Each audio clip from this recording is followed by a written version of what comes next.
రోజు దుండిగల్ మున్సిపాలిటీలో బి చంద్రశేఖర్ రెడ్డి నగర్ కాలనీలో మరి ఒక 800 గజల ప్లాట్ కొనడం జరిగింది. ఆ ప్లాట్లో గత గ్రామ పంచాయతీ ఉన్నప్పుడు 2014 నుంచి ఇప్పటి వరకు కూడా ట్యాక్స్ పొజిషన్లో వాళ్ళే ఉన్నారు. విశ్వకర్మ రామ్ ప్రకాష్ వీరందరూ కలిసి గత అప్పుడు డాక్టర్ సాబ్ లేఅవుట్ చేసినప్పుడు ప్లాట్ కొన్నారు. వాళ్ళు అప్పటి నుంచి ఇప్పటి వరకు కూడా పొజిషన్ ఉన్నారు. వాళ్ళు నాకు అగ్రిమెంట్ రామ్ గౌడ్కి అగ్రిమెంట్ చేయడం జరిగింది. మరి అదే ఫ్లాట్లో ఒక ఫేక్ హౌస్ నెంబర్ 7-150 తీసుకొని అర్జీదంటైనా జియో ఫిట్మెంట్ కింద ఫేక్ రిజిస్ట్రేషన్ చేసుకొని మనం నా ప్లాట్ మీద జియో ఫిట్మెంట్ డాక్యుమెంట్ పెట్టి రిజిస్ట్రేషన్ చేయడం వచ్చిన ప్లాట్ మీద అక్రమంగా నిర్వహణ చేయడం జరిగింది.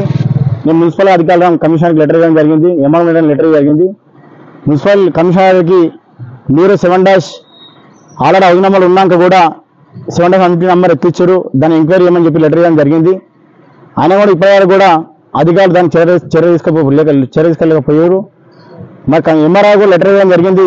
మేడం మీరు 7-150 రిజిస్ట్రేషన్ చేశారు, మీరు 7-150 అక్కడ మా ప్లాట్ మీద వచ్చి కడుతుంది, దాని మీద యాక్షన్ తీసుకోమంటే కూడా మేడం కూడా యాక్షన్ తీసుకోలేకపోతుంది.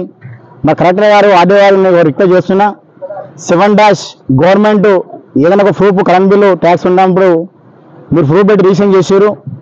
మా రూమ్ ఏడు ఉంది, ఆ ఫ్లాట్ ఏడు ఉంది, ఆ హౌస్ నెంబర్ ఏడిచ్చారు, ఆయన వచ్చి కన్సెషన్ చేయడు, మా ప్లాట్ మీద కన్సెషన్ చేస్తుండ్రు.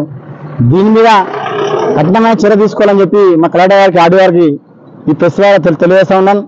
నేను ఒక కౌన్సిలర్ ఉండి అధికారులను ప్రెస్ వాళ్ళని దగ్గర పెట్టుకొని అధికారులను దగ్గర పెట్టుకొని ఇట్లాంటి రిజిస్ట్రేషన్లు చేసినందుకు వాళ్ళ మీద కఠిన చర్యలు తీసుకోవాలని చెప్పి నేను ప్రెస్ తెలియజేస్తా ఉన్నాను. కలెక్టర్ గారికి, ఆర్డీఓ గారికి, ఎంఆర్ఓ గారికి, కమిషనర్కి నేను ధన్యవాదాలు తెలియజేస్తా ఉన్నాను.